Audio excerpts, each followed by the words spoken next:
మేమే ట్రోల్ చేస్తాం, మేమే లేపుతాం. Mega fans, Allu Arjun fans ఇదంతా సపరేట్ ఉన్నా కానీ ఆ ఇష్యూస్ అన్ని క్లియర్ అయిపోయినాయి. మనం ఫ్యాన్సే కొట్లాడుకుంటున్నాం, వాళ్ళు బాగానే ఉన్నారు. ఎలా ఉంది మేడం పుష్ప 2? అసలు బన్నీనే నెక్స్ట్ లెవెల్ బ్రో. ఇంకా అసలు సినిమా గురించి చెప్పాల్సిన అవసరం లేదు. అల్లు అర్జున్ యాక్టింగ్ ఎలా ఉంది? 1 minute. బన్నీ ఇంకా ఇరగదీస్తాడు అంతే. ఫైట్ సీన్స్ కూడా ఎలా అనిపించింది? చాలా బాగుంటాడు కదా బన్నీ అంటేనే ఇంకా నెక్స్ట్ లెవెల్. డైలాగ్స్ ఎలా అనిపిస్తున్నాయి మేడం? డైలాగ్స్ ఎలా ఉన్నాయి? డైలాగ్స్ ఇంకా నెక్స్ట్ లెవెల్. బన్నీనే నెక్స్ట్ లెవెల్ అయినప్పుడు ఇంకా dialogue, dance, everything is. Allu Arjun acting ఎలా ఉంది? అల్లు అర్జున్ యాక్టింగ్ ఇరగదీసిండు. కాలి ఇట్లా చేతులు లేవుస్తాయి నీకు ఇట్లా.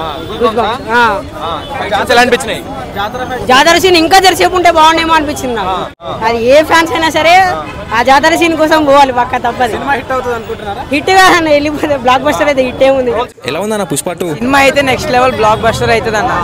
అల్లు అర్జున్ యాక్టింగ్ ఎలా ఉంది? అల్లు అర్జున్ అన్నకి యాక్టింగ్ ఇంకా చెప్పనవసరం, అది వెన్నతో పెట్టిన విద్య అన్న. యాక్టింగ్ చింపి అవతల వాడేస్తాడు. నుంచి చేసిండు అన్న. గుజ్జు కాదు, గుజ్జు లాగేస్తాడు. స్క్రీన్ లో గుజ్జు లాగేస్తాడు బయట. అంటే శ్రీలీల మొత్తం ఊపేసిండు అన్న. శ్రీలీల ఊపేయడం కాదన్న, అన్ను ఊపితే కింద అందరు ఊగాలి, అట్లుంటది. ఎలా ఉంది అన్న పుష్ప 2?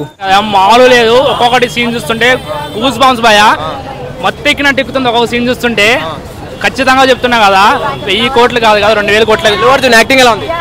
మామూలు లేదు భయ, చెప్పినా కదా, అందుకే కదా నేషనల్ అవార్డు వచ్చింది. మామూలు వచ్చింది దానికి, మళ్ళీ నేషనల్ అవార్డు వచ్చే అవకాశం ఉంది దానికి. ఆయన యాక్టింగ్ మామూలు లేదు. ఈ వీడియో మీకు నచ్చినట్లయితే లైక్ చేయండి. అలాగే ఇలాంటి మరిన్ని టాలీవుడ్ అప్డేట్స్ కోసం మా ఛానల్ ని సబ్స్క్రైబ్ చేసుకోండి.